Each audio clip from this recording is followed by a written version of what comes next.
nila tungkol sa ewan.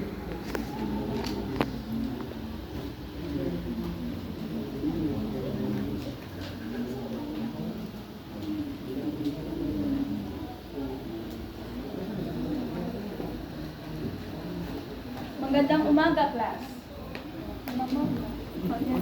Magandang umaga po. Lenin. Sige, magsiyo po. Narito sa aking mga kamay ang resulta ng ating naikling pagsusulit. Ibibigay ko ulit sa inyo po. Miss Lopez, Mansueto, Sanchez, Frias, Comono, Mia. May mga katanungan ba tungkol sa mga naging sagot sa ating pagsusulit kahapon? Yes. Wala po yung sa akin. Ay, ito pala. Sorry. Sige, ulit ko, may ilan bang reaksyon? May ilan bang katanungan tungkol sa naging pagsusulit natin kahapon? Ma'am, posible po bang magbabago ang score ko? Wala na. Ayan na yung huling pagsusulit natin bago magtatapos ang ating ikalawang markahan. Wala na? O sige. Bibigyan ko kayo ng panahon upang tignan ang mga naging sagot. Paalam, class.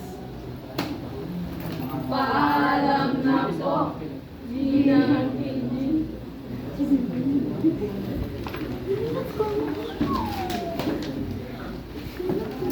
akala ko kasi ganito.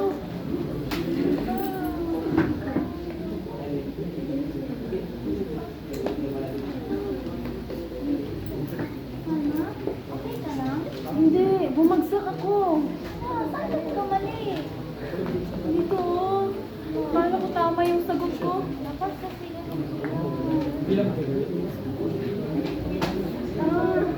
tapos kaya pala. Huwag kang mag-aalala. Babawi na tayo. Ganyan na dapat lagi eh.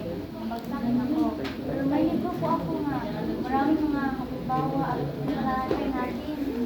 Kapili tayo ng study. Pwede pong class. Kasi lang po ba? Basta, may iba tayong mabawi para sa baguang para sa kasunod ang inyong ayun na ang basa na hindi nakasarali sa mga mababang basa. Babawi tayo. Babangon tayo. Susunod tayo.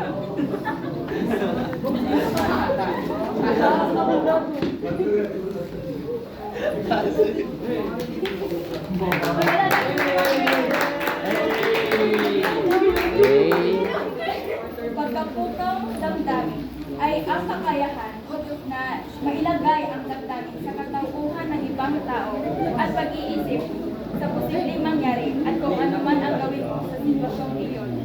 Sa aming tula, pag kayo ay tunay na magkaibigan, pag may isa sa inyo na magkaibigan na bumagsak, ay gagawin nyo ang lahat upang tulungan siyang maiaon ulit ang kanyang score at hindi na siya mababagsak ulit sa pagkakas.